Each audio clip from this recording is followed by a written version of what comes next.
അസ്സാം വലൈക്കും dear friends. ഇന്നത്തെ നമ്മുടെ സ്പെഷ്യൽ നിങ്ങൾ ആരും ഇതുവരെയും ട്രൈ ചെയ്ത് നോക്കിയിട്ടില്ലാത്ത ഒരു അടിപൊളി വെറൈറ്റി റെസിപ്പിയാണ്. നമ്മുടെ ഈ വീഡിയോ കണ്ടുകൊണ്ടിരിക്കുന്ന സമയത്ത് നിങ്ങൾക്ക് ഇഷ്ടപ്പെടുകയാണെങ്കിൽ ഒന്ന് ലൈക്ക് ചെയ്തേക്കണേ. അതുപോലെ തന്നെ നമ്മുടെ ഈ ചാനൽ ആദ്യമായിട്ട് കാണുന്നവരും ഇതുവരെയും സബ്സ്ക്രൈബ് ചെയ്യാത്തവരും പ്ലീസ് ഒന്ന് സബ്സ്ക്രൈബ് ചെയ്തേക്കണേ. ഞാനിടുന്ന വീഡിയോസ് ഉടനടി കിട്ടുന്നതിനായി സബ്സ്ക്രൈബ് ബട്ടന്റെ തൊട്ടടുത്ത് കാണുന്ന ബെല്ലൈക്കൺ കൂടി ക്ലിക്ക് ചെയ്തിട്ട് ഓൾ എന്ന ഓപ്ഷൻ എനേബിൾ ചെയ്യാനും മറക്കല്ലേ. അപ്പോൾ ഇതിന് വേണ്ടിയിട്ട് ആദ്യം തന്നെ ഒരു ബൗളിൽ 250 ml കപ്പിന് 2 കപ്പ് പച്ചരി ഇട്ട് കൊടുക്കുക. അപ്പോൾ പച്ചരി എന്ന് പറയുമ്പോൾ സാധാരണ അപ്പം ഇടിയപ്പത്തിനൊക്കെ എടുക്കുന്ന സാധാരണ പച്ചരി. അപ്പോൾ സാധാരണ പച്ചരിയാണ് എടുത്തിട്ടുള്ളത്. ഇതിന് പകരം നിങ്ങൾക്ക് കൈമ റൈസ് എടുക്കാം, ബസ്മതി റൈസ് എടുക്കാം, അതുപോലെ മട്ട അരി എടുക്കാം, ജയാരി എടുക്കാം, ഏത് അരി വേണമെങ്കിലും നമുക്ക്. ഇനി അരി 4-5 വെള്ളം ഒന്ന് നന്നായിട്ട് ഒന്ന് കഴുകിയെടുക്കാം. അപ്പോൾ അരി നന്നായിട്ട് കഴുകി വൃത്തിയാക്കി എടുത്തിട്ടുണ്ട്. സാധാരണ പച്ചവെള്ളത്തിൽ തന്നെയാണ് കഴുകി വൃത്തിയാക്കി എടുത്തിട്ടുള്ളത്, ചൂടുവെള്ളത്തിലൊന്നും അല്ല. അപ്പോൾ ഈ അരി കുതിർക്കേണ്ട ആവശ്യമൊന്നുമില്ല. നമ്മൾ നേരിട്ട് പുട്ടുക്കുറ്റിയിൽ ഇട്ട് കൊടുക്കുകയാണ് ചെയ്യുന്നത്. ആ നനവോട് കൂടി തന്നെ ഇട്ട് കൊടുക്കുക. അപ്പോൾ നമ്മൾ കഴുകി വൃത്തിയാക്കി എടുത്ത അരി പുട്ടുക്കുറ്റിയിലേക്ക് ഇട്ട് കൊടുക്കാം. അപ്പോൾ അതാ ഒരു പുട്ടുക്കുറ്റി എടുത്തിട്ടുണ്ട്. അപ്പോൾ ഇതിലേക്ക് നമുക്ക് ചില്ലിട്ട് കൊടുക്കാം. എന്നിട്ട് നമ്മൾ കുറച്ച് എണ്ണ ഒന്ന് എല്ലായിടത്തും ഒന്ന് സ്പ്രെഡ് ചെയ്ത് കൊടുക്കുക. ഒരുപാടൊന്നും വേണ്ട, ജസ്റ്റ് ഒന്ന് എല്ലായിടത്തും ഒന്ന് സ്പ്രെഡ് ചെയ്ത് കൊടുത്താൽ മതി. ഇനി നമുക്ക് പുട്ടുക്കുറ്റിയിൽ കഴുകി വൃത്തിയാക്കി വെച്ചിരിക്കുന്ന അരി ഇട്ട് കൊടുക്കാം.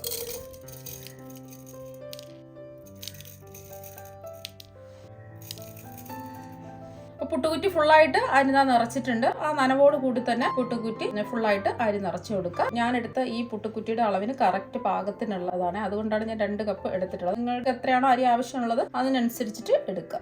ഇനി ഇത് മൂടി വെച്ച് കൊടുക്കാം. ഒരു കുക്കറിൽ ഞാൻ ഒരു 2 കപ്പ് വെള്ളം തിളപ്പിക്കാൻ വെച്ചിട്ടുണ്ട്. വെള്ളം നന്നായിട്ട് ഒന്ന് തിളക്കട്ടെ, നല്ലോണം ഇതിൽ നിന്നും ആവി വരണം. ഇപ്പൊ കുക്കറിനുള്ളിലെ വെള്ളമൊക്കെ തിളച്ച് നന്നായിട്ട് ആവി വരുന്നുണ്ട്. നന്നായിട്ട് ആവി വരണം. ആവി വന്നതിന് ശേഷം നമുക്ക് ഈ പുട്ടുകുറ്റി ഇങ്ങനെ വെച്ച് കൊടുക്കാം. ഞാനിപ്പോൾ കുക്കറിലാണ് ഇത് ആവിയേറ്റി എടുക്കുന്നത്. പുട്ടുകൂടെ ഉണ്ടെന്നുണ്ടെങ്കിൽ അതിൽ വെള്ളം തിളപ്പിച്ച് അതിൽ ആവിയേറ്റി എടുത്താലും മതി. നന്നായിട്ടൊന്ന് ആവി വരട്ടെ. ഒരുപാട് സമയമൊന്നും വേണ്ട, നല്ലോണം ആവി കയറണം. ഫ്ലെയിം കൂട്ടി വെച്ച് കൊടുക്കാം. അപ്പോൾ അതാ പുട്ടുകുറ്റിയിൽ നിന്നും നല്ലോണം ആവി വന്നിട്ടുണ്ട്. നമ്മൾ അടച്ചു കൊടുത്ത ഹോളിൽ കൂടെ നല്ലോണം ആവി വരുന്നുണ്ട്. ഒരു 1.5 മിനിറ്റ്, അതിൽ കൂടുതൽ വെക്കരുത്. അപ്പോൾ 1 മിനിറ്റ് മുതൽ 1.5 മിനിറ്റ് വരെ ഹോളിൽ കൂടെ ആവി വരുന്ന സമയത്ത് നമുക്ക് ഫ്ലെയിം ഓഫ് ആക്കണം. ഉടനെ തന്നെ നമുക്ക് കുക്കറിൽ നിന്ന് പുട്ടുകുറ്റി എടുക്കാം. ഉടനെ തന്നെ നമുക്കൊരു പാത്രത്തിലേക്ക് മാറ്റണം.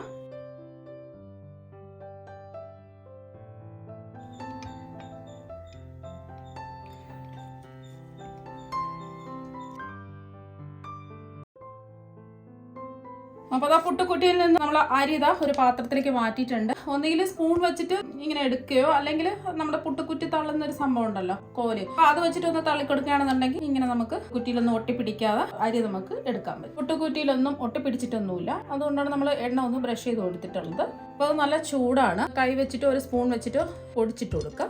അപ്പോൾ ആദ്യമായിട്ട് ചെയ്യുന്നവരാണെന്നുണ്ടെങ്കിൽ ഒരു സ്പൂൺ വെച്ചിട്ട് പൊടിക്കുക. ഇതിൻ്റെ ചൂട് നന്നായിട്ടൊന്ന് മാറട്ടെ. അപ്പോൾ നമ്മൾ ആവിയേറ്റി എടുത്ത അരിയുടെ ചൂട് മാറുന്ന സമയം കൊണ്ട് ചൂടായി കിടക്കുന്ന ഒരു കുക്കറിലേക്ക് 1 ടേബിൾ സ്പൂൺ വെളിച്ചെണ്ണ ഒഴിച്ചു കൊടുക്കാം. എണ്ണ ഒന്ന് ചൂടാവട്ടെ. എണ്ണ ഒന്ന് ചൂടായതിനു ശേഷം സ്പൈസസ് ഇട്ട് കൊടുക്കാം. ചെറിയ കഷ്ണം പട്ട, 2 ഏലക്ക, 3 ഗ്രാമ്പു, ഒരു 1/2 ടീസ്പൂൺ വലിയ ജീരകം, പെരിഞ്ജീരകമാണ്, ചതച്ചാണ് എടുത്തിട്ടുള്ളത്. ഇടിയിൽ വെച്ചിട്ട് ചതച്ചെടുക്കുക. അല്ലാന്നുണ്ടെങ്കിൽ മുഴുവൻ എടുത്താലും മതി. ഒരു ചെറിയ ബേ ലീഫ് 2-3 കഷ്ണങ്ങളായിട്ട് മുറിച്ചതെല്ലാം കൂടി ഇട്ട് കൊടുക്കാം. ഫ്ലെയിം കുറച്ച് വയ്ക്കുക. ഈ സ്പൈസസ് ഒക്കെ ഒന്ന് മൂത്ത് നല്ലൊരു മണം വരുന്നത് വരെ ഒന്ന് ഇളക്കി കൊടുക്കാം. അപ്പോൾ സ്പൈസസ് ഒക്കെ മൂത്ത് നല്ലൊരു മണം വരുന്നുണ്ട്. അപ്പോൾ നിങ്ങളുടെ കയ്യിൽ ഇതുപോലെ സ്പൈസസ് ഇല്ല എന്നുണ്ടെങ്കിൽ നമ്മൾ ഗരം മസാല ഉണ്ടല്ലോ, അത് ലാസ്റ്റിൽ ചേർത്ത് കൊടുത്താൽ മതി. സ്പൈസസ് ഒക്കെ മൂത്ത് നല്ലൊരു മണം വരുന്ന സമയത്ത് ഇതിലേക്ക് 5 വെളുത്തുള്ളി അരി ചതച്ചത് ചേർത്ത് കൊടുക്കാം. വലിയ വെളുത്തുള്ളി അല്ലികളാണ്, ചെറുതാണെന്നുണ്ടെങ്കിൽ ഒരു 10 എടുക്കുക. 1 ഇഞ്ച് വലിപ്പത്തിലുള്ള ഇഞ്ചി ചതച്ചത് ചേർത്ത് കൊടുക്കുക. ഇതിലേക്ക് ഒരു 10 ചെറിയ ഉള്ളി ചതച്ചിട്ടെടുത്തതാണ്, അതും കൂടി ചേർത്ത് കൊടുക്കുക. ഒരു 10 സെക്കൻഡ് ഒന്ന് ഇളക്കി കൊടുക്കാം.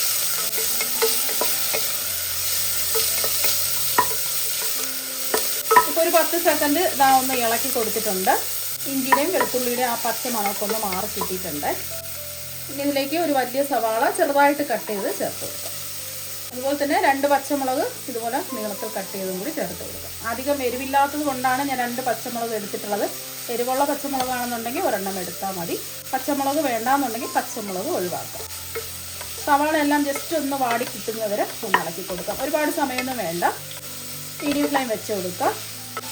ഇനി സവാള പെട്ടെന്ന് വാടി കിട്ടുന്നതിന് വേണ്ടിയിട്ട് കുറച്ച് ഉപ്പ് ചേർത്ത് കൊടുക്കാം. ഒരു 1/2 ടീസ്പൂൺ ഉപ്പ് ചേർത്ത് കൊടുക്കാം. ലാസ്റ്റിൽ നമുക്ക് ഉപ്പ് കുറവാണെന്നുണ്ടെങ്കിൽ ലാസ്റ്റിൽ ചേർത്ത് കൊടുത്താൽ മതി.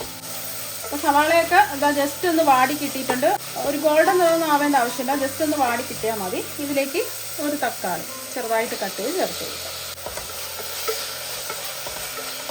ഒരു 10 സെക്കൻഡ് ഒന്ന് ഇളക്കി കൊടുക്കാം. ഒരു 10 സെക്കൻഡ് ഒന്ന് ഇളക്കി കൊടുത്തതിന് ശേഷം നമുക്ക് ഫ്ലെയിം ഒന്ന് കുറച്ച് വെച്ച് കൊടുക്കാം. ഇനി ഇതിലേക്ക് നമുക്ക് പൊടി ഐറ്റംസ് ചേർത്ത് കൊടുക്കാം. 1 ടേബിൾ സ്പൂൺ മുളക് പൊടിയാണ് ചേർത്ത് കൊടുക്കുന്നത്. ഇത് കാശ്മീരി മുളക് പൊടിയാണ്. സാധാരണ മുളക് പൊടിയാണെന്നുണ്ടെങ്കിൽ അവരവരുടെ എരിവിനനുസരിച്ചിട്ട് മുളക് പൊടി ചേർത്ത് കൊടുക്കുക. 1 ടീസ്പൂണൊക്കെ ചേർത്ത് കൊടുത്താൽ മതിയാകും. സാധാരണ മുളക് പൊടിയാണെന്നുണ്ടെങ്കിൽ നമ്മളിതിൽ പച്ചമുളക് ചേർത്തിട്ടുണ്ട്. കുരുമുളക് പൊടിയൊന്നും ചേർക്കുന്നില്ല. കുരുമുളക് പൊടി വേണമെന്നുണ്ടെങ്കിൽ ഒരു 1/2 ടീസ്പൂൺ ചേർത്ത് കൊടുക്കാം. ഞാനിപ്പോൾ ഇതിൽ കുരുമുളക് പൊടി ചേർക്കുന്നില്ല. അതുപോലെ തന്നെ 2 ടേബിൾ സ്പൂൺ മല്ലിപ്പൊടി ചേർക്കാം. 1/4 ടീസ്പൂൺ മഞ്ഞൾപ്പൊടിയും കൂടി ചേർത്ത് കൊടുക്കാം. പൊടിയുടെ പച്ചമണം മാറുന്നവരെ ഒന്ന് ജസ്റ്റ് ഒന്ന് ഇളക്കി കൊടുത്താൽ മതിയാവും. അപ്പോൾ ജസ്റ്റ് ഒന്ന് ഇളക്കി കൊടുത്ത് പൊടിയുടെ പച്ചമണം ഒന്ന് മാറി കിട്ടിയതിന് ശേഷം ഇതിലേക്ക് നമ്മൾ ചേർത്ത് കൊടുക്കുന്നത് കുതിർത്തെടുത്ത കടലയാണ്. ഞാൻ തലേ ദിവസം വെള്ളത്തിലിട്ട് കുതിർത്തെടുത്ത് വെച്ചിട്ടുള്ളതാണ്. അപ്പോൾ ഞാനിപ്പോൾ എടുത്തിട്ടുള്ള കടല 150 ml കപ്പിന് 1 കപ്പ് കടല നല്ലതുപോലെ കഴുകി വൃത്തിയാക്കിയതിന് ശേഷം ആവശ്യത്തിന് വെള്ളം ഒഴിച്ചു വെച്ച് 6-7 മണിക്കൂർ കുതിർത്തെടുത്തിട്ടുള്ളതാണ്. കഴുകിയിട്ട് വേണം ഇതിലേക്ക് ഇട്ട് കൊടുക്കാം. എല്ലാം കൂടിയിട്ട് ഒന്ന് ഇളക്കി കൊടുക്കാം. ഒന്ന് ഇളക്കി കൊടുത്തിട്ടുണ്ട്. വേവിച്ചെടുക്കുന്നതിന് ആവശ്യമായിട്ടുള്ള വെള്ളം ഒഴിച്ചു കൊടുക്കാം. ഞാനിപ്പോൾ 250 ml കപ്പിന് 2 കപ്പ് വെള്ളമാണ് ഒഴിച്ചു കൊടുത്തിട്ടുള്ളത്. അപ്പോൾ ഇതെല്ലാം ഒന്ന് ഇളക്കി കൊടുത്തതിന് ശേഷം കുക്കർ മൂടി വെച്ച് ഒന്ന് വേവിച്ചെടുക്കാം. ആദ്യം ഹൈ ഫ്ലെയിമിൽ ഒരു വിസിൽ കേട്ടതിന് ശേഷം മീഡിയം ഫ്ലെയിമിലിട്ടിട്ട് ഒരു 5 വിസിലും കൂടെ കേൾപ്പിച്ചെടുക്കാം. അപ്പോൾ കടല നന്നായിട്ട് വെന്ത് കിട്ടും. അപ്പോൾ വിസിൽ കേട്ടതിന് ശേഷം ഞാൻ ഫ്ലെയിം ഓഫാക്കി കൊടുത്തു. ഇതിൻ്റെ ആവി മുഴുവൻ എന്താ മാറിയിട്ടുണ്ട്. നമുക്ക് കുക്കർ തുറന്ന് നോക്കാം.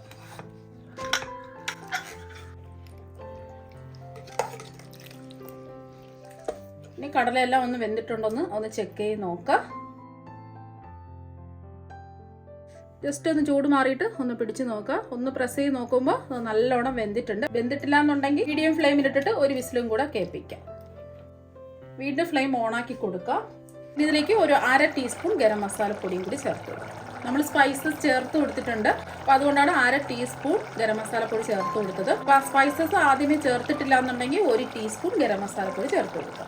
ഉപ്പ് കുറവായതുകൊണ്ട് ഒരു 1/4 ടീസ്പൂൺ ഉപ്പും കൂടി ചേർത്ത് കൊടുക്കാം. പിന്നെ ഇതിലേക്ക് കുറച്ച് കറിവേപ്പില ഇതുപോലെ ഞരടി ഇട്ട് കൊടുക്കാം. പിന്നെ ഇതിലേക്ക് കുറച്ച് മല്ലിയിലയും കൂടി ചേർത്ത് കൊടുക്കാം. മല്ലിയില ഉണ്ടെന്നുണ്ടെങ്കിൽ ചേർത്ത് കൊടുത്താൽ മതി, അല്ലാന്നുണ്ടെങ്കിൽ മല്ലിയില ഒഴിവാക്കാം. ജസ്റ്റ് ഒന്ന് കുറുകി വരട്ടെ. ഹൈ ഫ്ലെയിമിലിട്ടിട്ട് ജസ്റ്റ് ഒന്ന് കുറുക്കി എടുത്തിട്ടുണ്ട്. 1 മിനിറ്റ് ഒന്ന് ഇളക്കി കൊടുത്താൽ മതിയാവും. ഇതുപോലെ ഒന്ന് കുറുകി കിട്ടണം.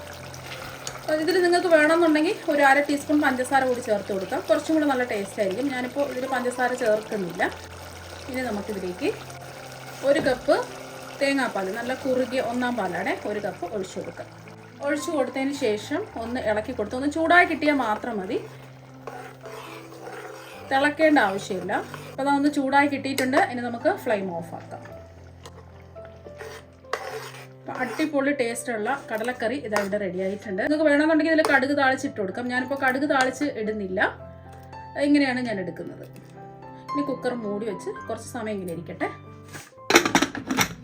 അപ്പം നമ്മൾ പുട്ടുകുറ്റിയിൽ അരി ആവിയേറ്റി എടുത്തത് ചൂട് മാറാൻ വേണ്ടി വെച്ചിട്ടുണ്ടായിരുന്നു. ഇതിൻ്റെ ചൂടൊക്കെ മാറിയിട്ടുണ്ട്. ചെറിയൊരു ചൂടേ ഉള്ളൂ, കുഴപ്പമൊന്നുമില്ല. ഇനി മിക്സിയുടെ ഒരു ചെറിയ ജാറിലേക്ക് കുറച്ചായിട്ട് അരി ഇട്ട് കൊടുത്ത് നമുക്ക് പൊടിച്ചെടുക്കാം.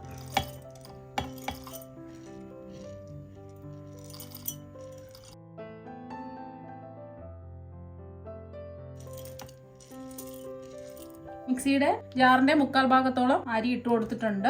ഫുള്ളായിട്ട് അങ്ങ് ഇടരുത്. 2 ബാച്ചായിട്ടാണ് ഞാൻ പൊടിച്ചെടുക്കുന്നത്. ജസ്റ്റ് ഒന്ന് പൊടിച്ചെടുക്കാം. തരിതരിയായിട്ട് വേണം പൊടിച്ചെടുക്കാനായിട്ട്. നമ്മൾ കടയിൽ നിന്ന് വാങ്ങുന്ന പുട്ടുപൊടി വാങ്ങാൻ കിട്ടില്ലേ, അപ്പോൾ അതുപോലെ ജസ്റ്റ് തരിതരിയായിട്ടൊന്ന് പൊടിച്ചെടുക്കാം. ഇപ്പോൾ ഞാൻ പൊടിച്ചെടുത്തിട്ടുണ്ട്. ഈ ഒരു രീതിക്ക് പൊടിച്ചിട്ടെടുക്കുക. നമ്മൾ കടയിൽ നിന്ന് വാങ്ങുന്ന പുട്ടുപൊടിയില്ലേ, ആ ഒരു രീതിക്ക് ചെറിയ ചെറിയ തരികളോടുകൂടി ഇതുപോലെ പൊടിച്ചിട്ടെടുക്കുക. ഒരുപാട് പൗഡർ പരുവത്തിന് പൊടിച്ചെടുക്കരുത്. ഇതൊരു ബൗളിലേക്ക് മാറ്റാം. ബാക്കിയിരിക്കുന്നത് ഇതുപോലെ തന്നെ നമുക്ക് പൊടിച്ചെടുക്കാം.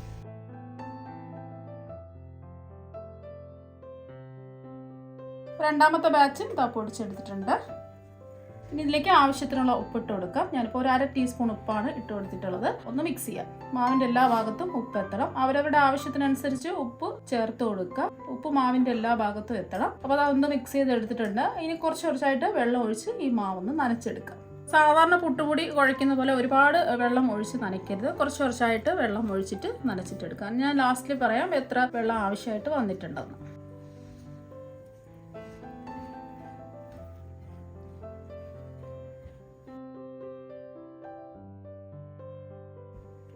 എനിക്കിപ്പോൾ ഒരു 6 ടേബിൾ സ്പൂൺ വെള്ളത്തിൻ്റെ ആവശ്യമേ വന്നിട്ടുള്ളൂ. നന്നായിട്ട് ഇതുപോലെ ഒന്ന് കുറച്ച് വെള്ളം ഒഴിച്ചിട്ട് മാവ് നനച്ചെടുക്കുക. ഒരുമിച്ച് ഒഴിക്കരുത്. ഇപ്പോൾ കറക്റ്റ് പാകത്തിന് ഇതാക്കി ഇട്ടിട്ടുണ്ട്. നമ്മൾ മുറുക്കി പിടിക്കുകയാണെന്നുണ്ടെങ്കിൽ ഇങ്ങനെ ഇരിക്കണം. നമ്മൾ ഇതുപോലെ പൊടിച്ചിടുന്ന സമയത്ത് ഇതുപോലെ പൊടിഞ്ഞു വരികയും വേണം. ഈ ഒരു പരുവാണ് കറക്റ്റ് പാകം എന്ന് പറയുന്നത്. ഇനി നമുക്ക് ഈ മാവ് റെസ്റ്റ് ചെയ്യേണ്ട ആവശ്യമൊന്നുമില്ല. കട്ടകളൊന്നും ഇല്ലാതെ ഒന്ന് ജസ്റ്റ് ഒന്നെല്ലാം മിക്സ് ചെയ്തെടുക്കുക. അപ്പോൾ മാവെല്ലാം നല്ലോണം നനച്ചെടുത്തിട്ടുണ്ട്. ഇനി നമുക്ക് പുട്ടുകുറ്റിയിലേക്ക് മാവ് നിറച്ചു കൊടുക്കാം. പുട്ടുകുറ്റി എടുത്തിട്ടുണ്ട്. ഇതിൻ്റെ ഉള്ളിൽ ചില്ലിട്ട് കൊടുത്തിട്ടുണ്ട്. ഇനി ആദ്യം ചിരകിയ തേങ്ങ ഇട്ട് കൊടുക്കാം. ഇനി നമുക്ക് നനച്ച് വെച്ചിരിക്കുന്ന പുട്ടുപൊടി ഇട്ട് കൊടുക്കാം. നിങ്ങൾക്ക് പുട്ടുപൊടിയിൽ വേണമെന്നുണ്ടെങ്കിൽ തേങ്ങ ചേർത്തിട്ട് നനച്ചെടുക്കാം. വീണ്ടും കുറച്ച് തേങ്ങ ചിരകിയത് ഇട്ട് കൊടുക്കുക. വീണ്ടും മാവ് നിറച്ചു കൊടുക്കുക. ഫുള്ളായിട്ട് ഇങ്ങനെ തന്നെ ചെയ്യുക. വീണ്ടും കുറച്ച് തേങ്ങ ചിരകിയത് ഇട്ട് കൊടുക്കുക. ഇനി വീണ്ടും മാവിട്ട് കൊടുക്കുക.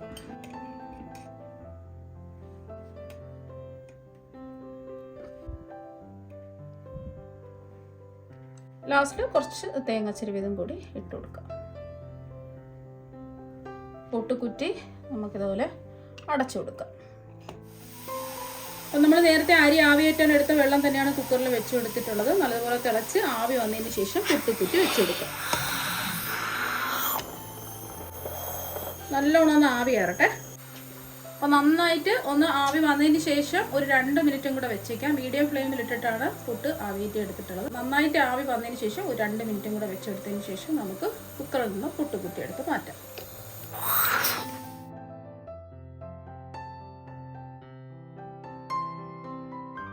അപ്പോൾ നല്ല സൂപ്പറായിട്ട് പൊടിഞ്ഞൊന്നും പോകാതെ കറക്റ്റായിട്ട് അതൊക്കെ കിട്ടിയിട്ടുണ്ട്. ബാക്കിയിരിക്കുന്ന മാവും ഇതുപോലെ നമുക്ക് പുട്ടുണ്ടാക്കിയെടുക്കാം. രണ്ടാമത്തെ പുട്ടും ഇതാ ഇവിടെ റെഡി ആയിട്ടുണ്ട്. അപ്പോൾ ഈ ഒരു അളവിൽ 2 കുറ്റി പുട്ടാണ് എനിക്ക് കിട്ടിയിട്ടുള്ളത്.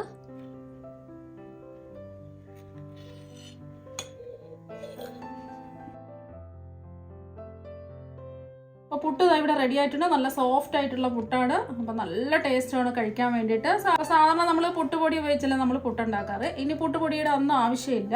നമ്മൾ പുട്ടുകുറ്റിയിൽ അരി ആവിയേറ്റിയെടുത്ത് ഇതുപോലെ ഈസി ആയിട്ട് നല്ല സോഫ്റ്റ് ആയിട്ടുള്ള പുട്ട് റെഡിയാക്കി എടുക്കാൻ പറ്റും. അപ്പോൾ കണ്ടാൽ നല്ല സോഫ്റ്റ് ആയിട്ടാണ് ഇരിക്കുന്നത്. നമ്മൾ കടയിൽ നിന്ന് വാങ്ങുന്ന പുട്ടുപൊടി ഇതുപോലെ ആയിരിക്കും ചെയ്യുന്നത്. പ്രിസർവേറ്റീവ്സ് ഒക്കെ ചേർത്തിട്ടായിരിക്കും അവർ റെഡിയാക്കി എടുക്കുന്നത്. നല്ല പഞ്ഞി പോലെ സോഫ്റ്റ് ആയിട്ടാണ് ഇരിക്കുന്നത്. അപ്പം നമ്മുടെ സൂപ്പർ ടേസ്റ്റിലുള്ള പെട്ടെന്ന് തന്നെ കുക്കറിൽ റെഡിയാക്കി എടുക്കാൻ പറ്റുന്ന കടലക്കറിയും ഇവിടെ റെഡി ആയിട്ടുണ്ട്. അപ്പോൾ കണ്ടാൽ നല്ല കുറുകി അടിപൊളിയായിട്ട് ഇരിപ്പുണ്ട്.